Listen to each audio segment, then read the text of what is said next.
Welcome to the Moved to Meditate podcast. I'm your host, Addie D. Hilster.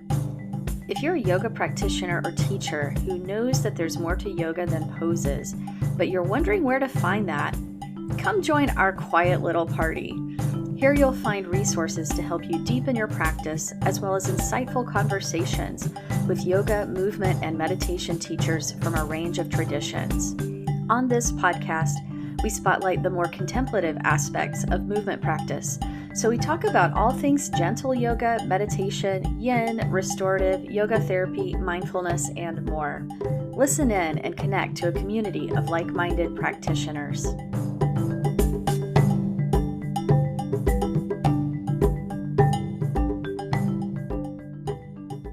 Hello, everybody. Welcome to today's episode of the podcast. Today, I want to talk about Yin Yoga as meditation. Not only is this slow and mindful yoga practice a fantastic gateway to sitting meditation as you would traditionally picture it, but it can also really be a meditation practice in and of itself if you practice with that intention. So I'm going to highlight how Yin Yoga might be a more approachable way to learn meditation in some cases and how that works. We'll go over some of the ways that Yin Yoga is different from other styles and how its physical benefits can translate into getting more traction in your meditation practice. And I also think Yin Yoga can be a way to deepen and enrich your meditation practice if you already have one. So I'll talk a bit about how it brings us into fuller embodiment and how it can help us unwind sticky emotional patterns, which can really help us to continue on our meditative path. So 2 short reminders before we dive into this rich topic today.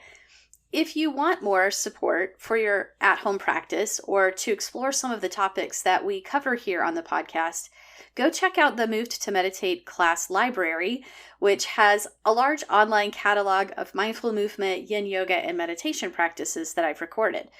There is a free tier to the library membership because I actually love real libraries and checking things out. And I wanted to emulate the spirit of a true library where there are titles you can access for free. So each month there are 5 classes that are available within the free tier of the membership. You just sign up for your free library card and that gives you a login where you can access the free classes. They rotate and it's a different set every month. The second quick announcement is for those of you who teach or who are interested in teaching mindful movement or yoga to let you know that I offer online Yin Yoga teacher trainings. These are mindfulness-based and trauma-informed approaches to Yin Yoga, and I offer 2 very manageable modules for the live online training, and there's also an on-demand course that's about using props in Yin Yoga. So I wanted to let you know that those exist, and my website is movedtomeditate.yoga, which is where you'll find all the info on both the class library and the Yin Yoga trainings and whatever else I'm up to. So with that, let's dig into this topic of Yin Yoga meditation or Yin Yoga as meditation. This is probably my absolute favorite aspect of Yin Yoga because it's really what drew me to that practice in the first place. Sometimes I think of Yin Yoga as being a bridge between the more active movement and the stillness of sitting meditation. It has aspects of both, and it can help you to make connections either way. If you're someone who's done yoga or other movement practices and you've been interested in meditation but not quite confident that you'll enjoy just sitting, Yin Yoga might be for you. Or if you've been a meditator for a while but you're feeling kind of stuck because maybe you're up in your head a lot, or maybe your body hurts, or you just feel kind of disconnected from your body, Yin Yoga might also be for you. Especially if you've tried some of the other more active styles of yoga, and it was hard to connect that to your meditative experience because of the faster pace. That was kind of where I was at for a while. So I think Yin Yoga might be the bridge. So let's pause and talk about what Yin Yoga is because it's not always safe to assume that we're picturing the same thing. There seem to be a lot of very different interpretations considering how simple this practice actually is. And even when I talk to other yoga teachers, this comes up. So basically, Yin Yoga is a slow practice of supported floor poses. We come into a simple stretch and stay in it for generally 3 to 5 minutes, maybe a little bit longer, depending on the pose. This is meant to be passive, not active. We're not actively engaged in holding ourselves up, and it's meant to be relaxing and not really strenuous. And that's why it's yin and not yang. Yang would be more active and more engaged and a more quickly moving kind of practice. So this is yin. And yin yoga also has a basis in Chinese medicine, which is where the yin-yang term comes from, Chinese medicine and Taoism. So it's all about how the stretches affect the acupuncture meridians, which means it's not just stretching, it's also an energy practice, and it's an awareness practice. Often when I'm teaching a yin yoga class, rather than thinking of it as a class where I'm guiding people through a series of yoga poses and movements, which I am, I actually think of it more like a guided meditation. One class could be like an hour or 90-minute long guided meditation with some position changes as we occasionally shift from one pose to another, but woven together into this big, long guided meditation. That's kind of how I think of it. And when you use the poses to explore a specific meditation technique, you get a lot more practice with it than you would in just a regular sitting meditation, especially the maybe 5 to 10 minutes of meditation that a beginner would probably start out with. And then there's the benefit of practicing mindfulness in a way that very much includes the body. Yin Yoga allows us to meditate within a yoga pose, which develops a deeper sense of embodiment. This keeps meditation from getting too heady. Mindfulness is not really meant to be just a mental exercise, but a full spectrum way of being in the world, fully present and aware, and that includes the body. In the Buddhist teachings, the body is the first foundation of mindfulness because it's our home. It's the here, and it's happening now. Meditating in a yin yoga pose can really help us ground in that. And you could also talk about mindfulness as having yin-like qualities. Many of the attitudes of mind that support our mindfulness practice, like receptivity, being present to whatever arises, observation without interpretation, being with experience without automatically fixing or changing it. These are very yin qualities. We can learn or reinforce these qualities within a yin yoga pose as we soften and relax the body, as we learn to stay with the pose for a few minutes, as we learn to observe the breath and the changing sensations and to cultivate presence. It's a very similar process, but it can sometimes teach us these mindfulness skills and attitudes in a very vivid and tangible way.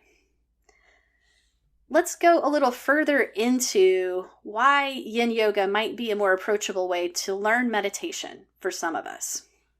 Well, for one thing, we get to experience meditation in very bite-sized increments if we're thinking of our yin yoga poses as being mini meditations. 3 to 5 minutes is long for a yoga pose, but it's short for a meditation.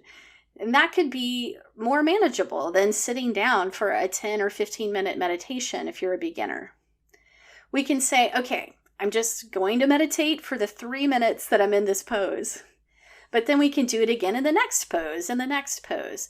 And I really think the effect of those mini meditations accumulates over the course of a class. And that's what I've seen over the years in my students. Also, a yin pose gives us a built-in anchor for the meditation. An anchor in meditation is our focal point. It's what we bring our attention back to in the present moment. And in a pose, that anchor is often a stretch sensation or the feeling of how the breath shows up in that particular position. And this is not that different than what we would do in a simple sitting meditation, except it's perhaps a little less subtle. It's like more tangible to feel the stretch in a yin pose compared with just feeling the breath in your sitting meditation. So it might be easier to connect with and stay with and learn the skill. We can also use a yin yoga pose as an opportunity to experience different meditation techniques, like the body scan, or mindfulness of breathing, as I just described a minute ago, or using metta phrases within a yin pose. I will often take one technique and weave it as a meditation practice through all of the yin poses in a class, and then end with a more traditional meditation at the end of class using that exact same technique. What I've seen with this is lots of light bulbs going on. It gives students the confidence that they actually can meditate because now they have become familiar with this way of working with the mind in this technique, and they can just apply it from the yin pose into the more traditional meditation. And going back again to the Buddhist text of the 4 Foundations of Mindfulness that I referenced a few minutes ago, in that text, the Buddha explicitly said that we can and should practice meditation in all postures: standing, seated, walking, and lying down. So why not also include yin yoga poses within that? Okay, one more way that yin yoga as meditation might be more approachable is that it gives us some extra help on the nervous system level. The gentle movements and yin poses we might do in a class really contribute to this down-regulation and relaxation that very much helps support the development of meditation. By decreasing our restlessness and agitation gradually over the course of a practice session, we can remove some of those things that keep people feeling like they can't meditate. Okay, so now what if you are not a beginner at meditation? Could yin yoga help you go deeper in your existing meditation practice? I think the answer is yes. So if you tend to be a more analytical or abstract type, or your mindfulness has been mostly in the kind of like mental realm, yin yoga is an excellent practice for deepening your interoceptive awareness. That's your sense of embodiment, or your mindfulness from the inside out.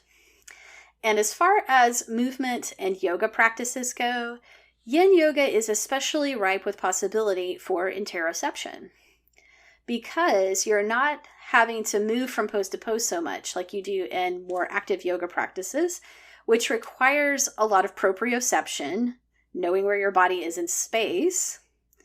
In a yin practice, because you come into the pose, you follow the instructions, and then you stay there, and you don't need to keep shifting and moving so much, you can actually put more of your attention not on the proprioception, but on the interoception, which is feeling the body, the felt sense of the body. So developing more attunement to the body helps promote well-being and physiological homeostasis, has a lot of benefits in and of itself. Grounding awareness in the body also helps us to be more present in a fuller way throughout the day, or to further integrate our meditative practice into our lived experience, which is a really important part of the path after you've been practicing for a while. And so the second way I think that yin yoga can help you deepen your meditation practice is that it's a great way to learn how to work with emotions in a meditative way. Just like you've probably noticed how meditation can bring up emotions, feelings can also arise in our yin poses. Or we can also use our yin practice as a way to meet and acknowledge whatever feelings we already happen to be experiencing on a particular day. When we're doing yin yoga, we can practice naming and tracking emotions and gently giving them space to shift or unwind by paying attention to them as patterns of sensation in the body. It's not so different from observing the sensations of a stretch. So that skill can build. And this way of being with feelings as embodied energies helps keep us from getting all lost in our mental world, overanalyzing and feeding into the emotions.